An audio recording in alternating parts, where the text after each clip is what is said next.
तो व्यास जी ने रचना तो कर दी, लेकिन सारी की सारी रचना कहाँ पर है? आकाश तत्व में निहित है। और ब्रह्मा जी वहां से क्या करेंगे? अभी लिखने वाला जिस रूप में साधारण मनुष्य उसको पढ़ पाए, सुन पाए, कह पाए, देख पाए, है ना, उसके लिए कहाँ पर ले जाना पड़ेगा? उसको सटल तत्व से, सूक्ष्म तत्व से उतार के उसे आकाश तत्व में से निकाल के कहाँ लिखना पड़ेगा? अभी पृथ्वी तत्व पे रहने वाले, पृथ्वी प्रधान, तत्व प्रधान बॉडीज होने वाले लोगों के लिए लिखना पड़ेगा। तो ब्रह्मा जी उनको कह रहे हैं, गणेश जी जो है वो लिखेंगे इसको, आप उनको बुलाइए। ठीक है।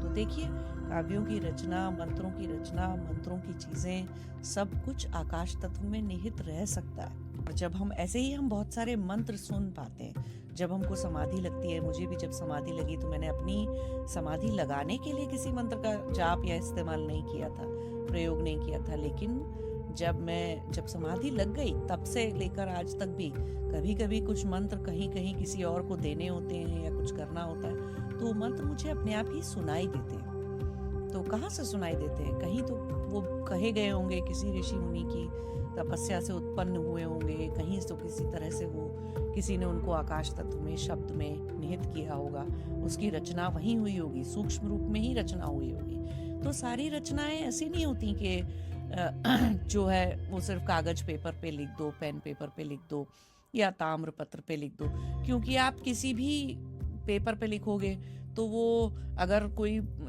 धरती नष्ट हो रही है या कहीं पे कोई प्रलय आ रही है छोटी मोटी, या कोई आइस एज आ रही है, या एवोल्यूशन में धरती आगे क्लाइमेट चेंज हो रहा है, कुछ तो बदल रहा है, पानी आ गया, कुछ हो गया, तो पहले तो इलेक्ट्रॉनिक्स का यूज खत्म हो जाता है ना। सबसे पहले जल भून के खाक सबसे पहले सबसे आसानी से नष्ट होने वाली चीज है। फिर पेपर पे लिखी हुई चीजें भी नष्ट हो जाती हैं, कुछ 20 30 40 सालों में, 50 सालों में, 100 सालों में, और आगे चले जाइए तो कुछ 500 सालों में ताम्र पत्रों पे लिखी हुई चीजें, कुछ ऐसी चीजों पे नष्ट हो जाएंगी, और 1000 साल होंगे, कुछ होंगे तो मेटल के जितने प्लेट्स पे लिखी हुई चीजें हैं, कॉपर की प्लेट पे लिखी हुई या पीतल की प्लेट पे, वो भी कभी ना कभी नष्ट हो जाएंगी समय के अनुसार।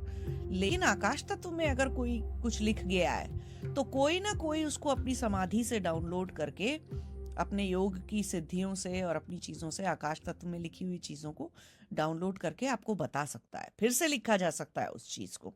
लेकिन आकाश तत्व में अगर कुछ लिख गया है या पहुंच गया है या रिकॉर्ड हो गया है, तो आकाश तत्व की रिकॉर्डिंग कभी भी नहीं जाती है।